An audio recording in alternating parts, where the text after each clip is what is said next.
सापेक्षता भौतिकी में होती है, नैतिकता में नहीं। मैं अपने मन की आवाज और प्रेरणा पर भरोसा करता हूँ।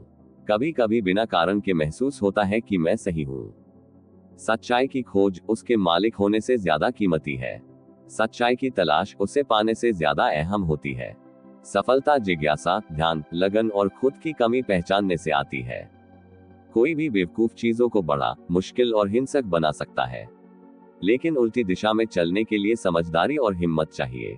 कमजोर लोग बदला लेते हैं, मजबूत लोग माफ कर देते हैं, और समझदार लोग नजरअंदाज कर देते हैं। मैं ऐसा इंसान हूँ जिसकी कहीं जड़ें नहीं हैं, हर जगह अजनबी हूँ। मैं एक बात में विश्वास करता हूँ कि जो जीवन दूसरों के लिए जिया जाए वही असली जीवन है। किसी इंसान की कीमत इस बात से आंकी जानी चाहिए कि वह क्या देता है, न कि वह क्या पा सकता है। जो मैं अभी हूँ उसे छोड़ने की हिम्मत रखनी चाहिए ताकि मैं वो बन सकूं जो मुझे बनना है। नया बनने के लिए पुराना छोड़ना जरूरी है। कोई भी सच्ची और अनमोल चीज न तो लालच से पैदा होती है, न ही सिर्फ कर्तव्य निभाने से। वह प्रेम और लगन से ही जन्म लेती है, लोगों और सच्चाई के प्रति। शांति ताकत से नहीं रखी जा सकती, इसे केवल समझदारी और आपसी समझ से पाया जा सकता है। जिंदगी साइकिल चलाने जैसी है, संतुलन बनाए रखने के लिए आगे बढ़ते रहना पड़ता है। इंसान का नैतिक व्यवहार दया, शिक्षा और सामाजिक संबंधों पर टिका होना चाहिए। इसके लिए किसी धर्म का डर या इनाम की जरूरत नहीं। अगर इंसान को अच्छे काम करने के लिए सजा या स्वर्ग का डर दिलाना पड़े तो हालात सच में बुरे हैं। मैं इतना कलाकार हूं कि अपनी कल्पना में आजादी से चित्र बना सकता हूं। नई चीजें तर्क से नहीं, कल्पना से बनती हैं, पर उनका आधार तर्क पर होता है। अंध राष्ट्रभक्ति एक बचकानी बीमारी है जो इंसानियत को नुकसान पहुंचाती है। अब यह साफ दिखने लगा है कि हमारी तकनीक हमारी इंसानियत से आगे निकल गई है। जिसने कभी गलती नहीं की, उसने कभी कुछ नया करने की कोशिश ही नहीं की। अगर हम अपनी संतानों और अगली पीढ़ी में जिंदा रहें तो मौत अंत नहीं है, क्योंकि वही हम हैं। हमारा शरीर तो जीवन के पेड़ की मुरझाई पत्तियां भर है। हर इंसान को अपनी जिंदगी पर हक है, और युद्ध उन जिंदगियों को बर्बाद करता है जो उम्मीदों से भरी होती है। मैं ईश्वर में नहीं, पर जीवन की गहराई में विश्वास करता हूँ। ये बिल्कुल स्वाभाविक है कि हर इंसान वही करना पसंद करता है जिसमें उसकी काबिलियत होती है। कल्पना ज्ञान से ज्यादा जरूरी है, क्योंकि ज्ञान की सीमा है, लेकिन कल्पना पूरी दुनिया को समेट लेती है, तरक्की को बढ़ावा देती है और नए विकास को जन्म देती है। वैज्ञानिक खोज में भी कल्पना का अहम रोल होता है। उद्देश्य के साथ जियो, आसपास की बातें या लोग तुम्हें कमजोर न करें। भगवान के सामने सब एक जैसे समझदार और बेवकूफ होते हैं। शाकाहारी भोजन ही मानव स्वास्थ्य के लिए सबसे फायदेमंद है और पृथ्वी पर जीवन को बचाने का सबसे अच्छा रास्ता है। बौद्धिक विकास जन्म से शुरू होकर मौत तक चलता रहना चाहिए। खाली पेट कभी अच्छा सलाहकार नहीं होता।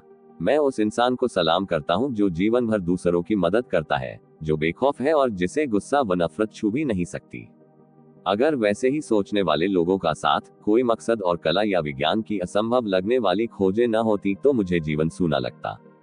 सभी धर्म, कला और विज्ञान एक ही पेड़ की शाखाएं हैं। अगर आप चाहते हैं कि आपके बच्चे समझदार बने तो उन्हें परियों की कहानियां सुनाएं, और अगर आप चाहते हैं कि वे और ज्यादा समझदार बने तो उन्हें और ज्यादा परियों की कहानियां सुनाएं। ऐसे कानून बनाना जिन्हें लागू ही न किया जा सके, सरकार और कानून के प्रति इज्जत को बर्बाद कर देता है। सोच सीमित है, कल्पना अनंत है। शोहरत के साथ मैं और मूर्ख होता जाता हूँ, और ये आम बात है।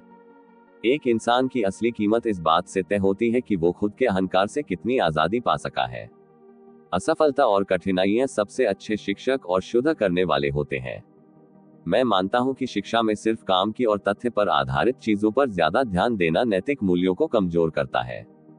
प्यार बहुत खुशी देता है, दुख से कहीं ज्यादा। सच्चाई और सुंदरता की खोज एक ऐसा काम है जिसमें हम सारी उम्र बच्चे बने रह सकते हैं। एक मेज, एक कुर्सी, एक फल की कटोरी और एक वायलिन, खुश रहने के लिए और क्या चाहिए।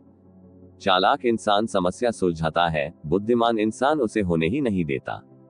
स्कूल और जीवन में काम करने की सबसे बड़ी वजह काम का आनंद, उसके परिणाम की खुशी और समाज के लिए उसकी अहमियत जानना है।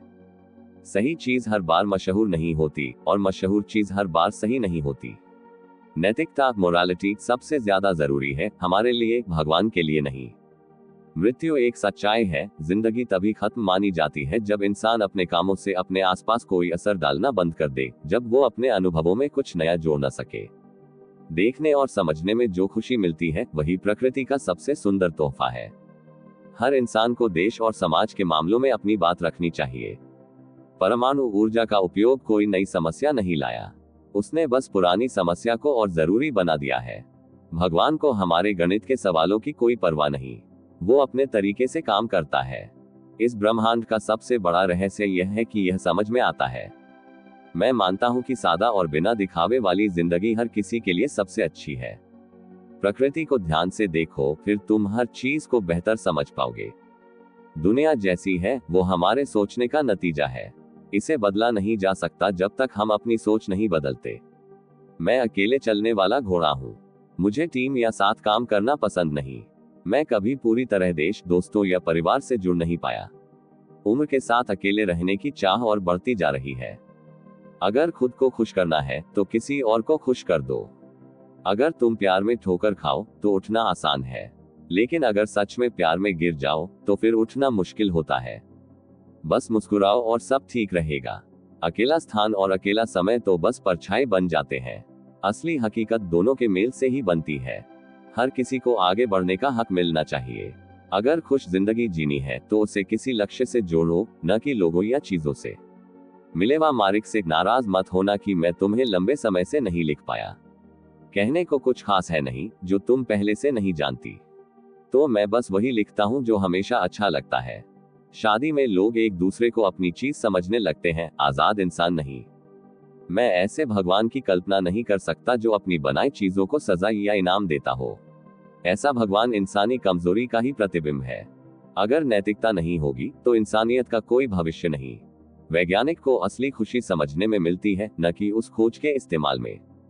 सामाजिक न्याय और जिम्मेदारी में मेरी गहरी दिलचस्पी हमेशा इस बात से उलट रही है कि मुझे लोगों के बीच रहना ज्यादा पसंद नहीं। औरतें सोचती हैं कि शादी के बाद मर्द बदल जाएगा, मर्द सोचते हैं औरत नहीं बदलेगी, और दोनों ही बाद में दुखी होते हैं। कोई मुझे समझता नहीं, फिर भी सब मुझे पसंद करते हैं, ऐसा क्यों? मैं स्पिनोजा के भगवान को मानता हूं जो इस दुनिया के नियमों और सुंदरता में दिखता है। ऐसा भगवान नहीं जो इंसानों के कामकाज में दखल दे। मैं न सिर्फ शांतिवादी हूं बल्कि जिद्दी शांतिवादी हूं। मैं शांति के लिए लड़ने को भी तैयार हूं। क्या यह बेहतर नहीं कि इंसान उस चीज के लिए मरे जिसमें वो विश्वास करता है, जैसे शांति, बजाय उस चीज के जिसमें वो विश्वास ही नहीं करता, जैसे युद्ध।